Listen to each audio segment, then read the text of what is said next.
আমি টুম্পা অটোওয়ালি পৌঁছে দেবই টাইমলি। আর এটার জন্য যদি আপনারা আমাকে ক্ষমা না করেন তাহলে আমি মেনে নেব যে এটাই আমার ভাগ্য। এটা নিয়ে আমি সারাটা জীবন কাটিয়ে দেব। তুমি চাইলে সবটাই ঠিক করতে পারতে টুম্পা। আচ্ছা টুম্পা, আমাদের একসাথে পথ চলাটা কি এতটাই ছিল?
আর এটার জন্য যদি আপনারা আমাকে ক্ষমা না করেন তাহলে আমি মেনে নেব যে এটাই আমার ভাগ্য। এটা নিয়ে আমি সারাটা জীবন কাটিয়ে দেব। টুম্পা কেন এই কথা বললো? ও আবার কি করতে চাইছে? এখন টুম্পার মাথায় কি চলছে? টুম্পা কি কোনোদিন আমাকে সত্যি ওর মনের কথা খুলে বলবে না?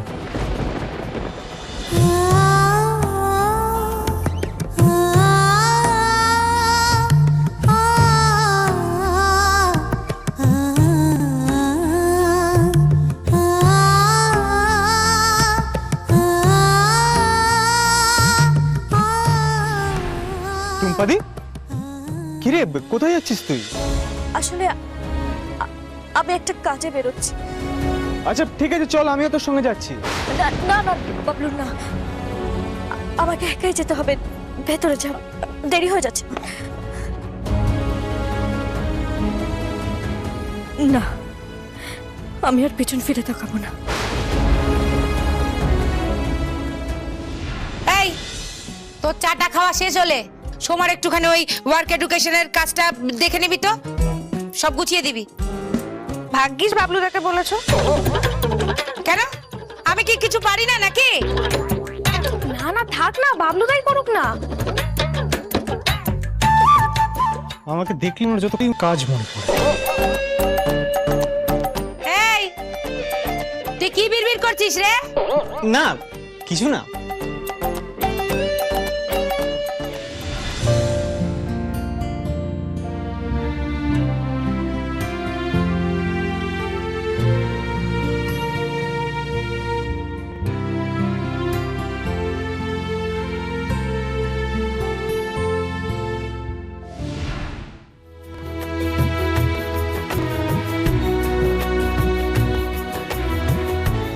সোনালি, কি খুঁজছো?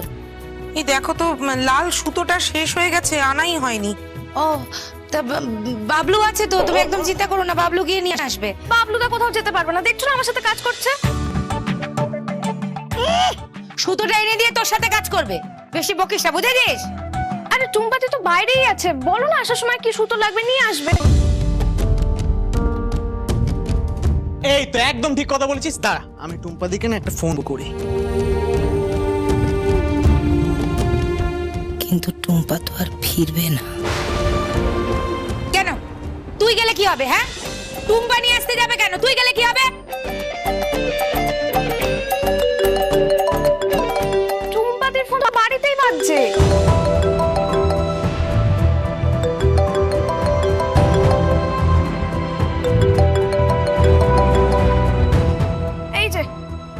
এই যে টুম্পাদির ফোন।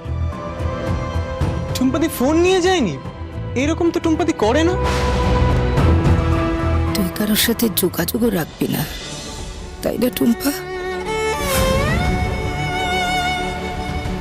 আমি তো সবকিছু ছেড়ে চলে যাচ্ছি, তাহলে তাহলে কেন আমার মন আমাকে এভাবে পেছনে টানছে? সবকিছু ছেড়ে চলে যাওয়ার সিদ্ধান্ত তো আমার নিজের। তাহলে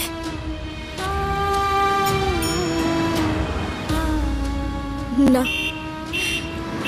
টুম্পা কখনোই এত দুর্বল হতে পারে না। টুম্পা সব সময় সব পরিস্থিতি হ্যান্ডেল করতে পারে। আমি টুম্পা অটোওয়াল, সব পরিস্থিতিতে নিজেকে সামলাতে পারি টাইমলি। ছোট বৌদি, আপনি কি শুনতে পাচ্ছেন না? আমি আপনাকে দাঁড়াতে বলছি, দাঁড়ান।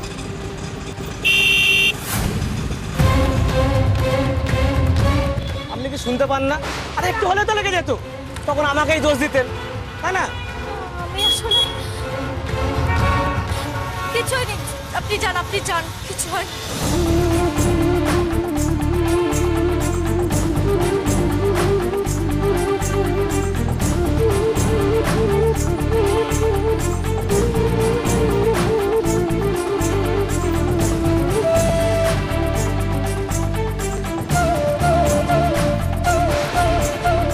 আচ্ছা দাদা, এখানে একটা মেয়ে দাঁড়িয়ে ছিল, দেখেছেন?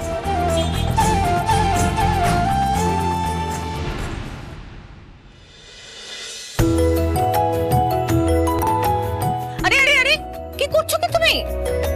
কিছু না, আমি তো নিজের বিছানাটা পরিষ্কার করছিলাম। তোমাকে আমি কি বলেছি তুমি কোনো কাজ করবে না, আরাম করবে, শুয়ে বসে থাকবে আর হবু সন্তানের যত্ন নেবে। তুমি কিচ্ছু করবে না, এ বাড়িতে কাজ করার অনেক লোক আছে, আর তুমি যদি বলতে না পারো আমাকে বলবে, আমি ব্যবস্থা করে দেবো। এই যে তুমি এইমাত্র মাটি থেকে বালিশটা তুললে, এটা তো এখন ঠিক নয়। কিন্তু মা, এই বাড়িতে তো সবাই সবসময় কিছু না কিছু কাজ করছে। আমি এইভাবে হাতের উপরে হাত রেখে বসে থাকলে হবে? দেখতে ভালো লাগে না। ভালো লাগে না বললে তো আর হবে না। এখন এসবগুলো রাখো তো, পরে হবে সব। ও বৌমা, শরবতটা দাও। ও হ্যাঁ, কথা খা। কথা ভুলেই গেছি। বসো বসো বসো, বসো বসো বসো বসো। নাও, খেয়ে নাও। এটা কিসের শরবত মা? দুধ, কলা আর বাদাম দিয়ে শরবতটা তৈরি করা হয়েছে, খেয়ে নাও। এটা খেলে তোমার আর তোমার বাচ্চার খুব ভালো হবে। কিন্তু মা, এটা এখন কি করে খাবো? এই তো এত কিছু খেয়ে এলাম, আমার পেটে আর জায়গা নেই মা। জায়গা নেই বললে হবে না, এখন ভালো ভালো জিনিস বেশি বেশি করে খেতে হবে, তবেই তো তুমি আর তোমার সন্তান দুজনেই ভালো থাকবে। জানো অনুরাধা, বাবু পেটে থাকতে মা আমাকে জোর করে এসব খাওয়াতো। আমি খেতে না চাইলেও মা বলতো, খাও, এগুলো খেলে তবেই না তোমার পেটের সন্তানটা ভালো থাকবে। মা আমাকে খুব আদর যত্ন করত, কোনো কাজ করতে দিত না, সব নিজের হাতে করত। আমিও তখন তোমার মতনই ভাবতাম যে মা একা একা সব কাজ করছে আর আমি চুপচাপ বসে আছি। মা কত গল্প শোনাতো তখন, তাই না? হ্যাঁ, তুমি বলছিলে না যে আমি বসে বসে কি করব, তুমি গল্পের বই পড়বে, দেখবে তাতে খুব ভালো লাগবে। আর শোনো, এইসব ফোনে এখন আর বেশি দেখো টেকো না। এসব ফোনে এখন কত কিছু আসে, হয়তো এমন কিছু একটা দেখে ফেললে যেটা তোমার দেখা একদমই উচিত নয়, এমন কোনো খারাপ কিছু। তাই বলছি, ফোনটা বেশি ঘাঁটবে না। মার দেওয়া অনেক গল্পের বই আমার কাছে এখনো আছে, আমি তোমাকে দিয়ে দেবো, তুমি পড়বে, দেখবে সারাদিন কিভাবে কেটে যাবে বুঝতেই পারবে না। আর কখনো যদি তোমার নিজে পড়তে ইচ্ছে না করে, আমাকে বা মাকে বলবে, আমরা পড়ে শোনাবো। বাহ, এই সুখের জীবনই তো আমি চেয়েছিলাম। উফ, কিন্তু এরা যা ধরনের বাড়াবাড়ি শুরু করেছে, আমার তো মাথা খারাপ হয়ে যাবে।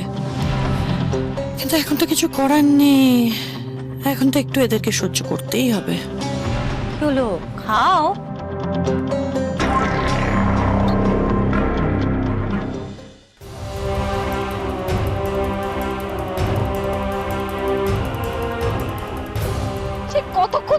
করে যাচ্ছি, ফোনটা কিছুতেই লাগছে না, শুধু নট রিচেবল বলে যাচ্ছে।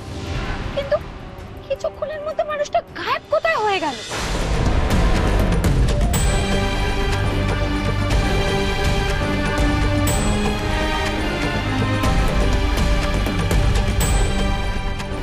এক্সকিউজ মি, আপনারা এই মেয়েটাকে কোথাও দেখেছেন? হ্যাঁ হ্যাঁ, এনাকে দেখেছি তো, ওই নর্থ বেঙ্গল বাসের টিকিট কাটতে দেখেছি। Thank you. নর্থ বেঙ্গলের বাসের টিকিট?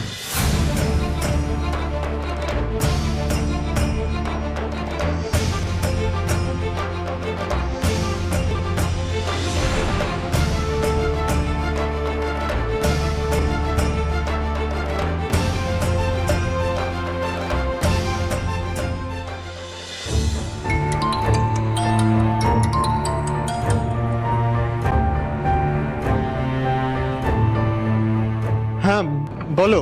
ছোট বৌদি নর্থ বেঙ্গলের বাসের টিকিট কেটেছে, কোথায় যাচ্ছে বা কেন যাচ্ছে কিছু জানো? নর্থ বেঙ্গলের বাসের টিকিট? আচ্ছা এমন কি হলো যে ছোট বৌদি নর্থ বেঙ্গলের দিকে যাচ্ছে? জানি না, আমাকে তো বললো দরকারি কাজে যাচ্ছে। এই জানো, টুম্পাদি না বাড়িতে ফোনটা ফেলে গেছে। আচ্ছা সেই জন্যই আমি ছোট বৌদিকে সকাল থেকে ফোনে পাচ্ছি না। আচ্ছা ঠিক আছে, তুমি রাখো, আমি দেখছি। আবির স্যার এসেছিল টুম্পাদির সঙ্গে কথা বলতে, কিন্তু আবির স্যার আর টুম্পাদির মধ্যে এমন কি কথা হলো যে টুম্পাদি নর্থ বেঙ্গলের দিকে চলে যাচ্ছে?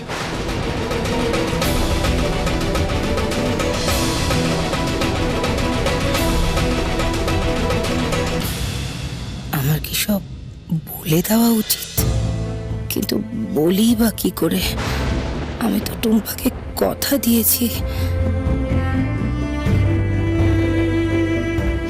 বাবলু, বাবলু টুম্পাকে আটকা। বাবলু, মেয়েটার মনের মধ্যে অনেক কষ্ট, ওকে আটকা।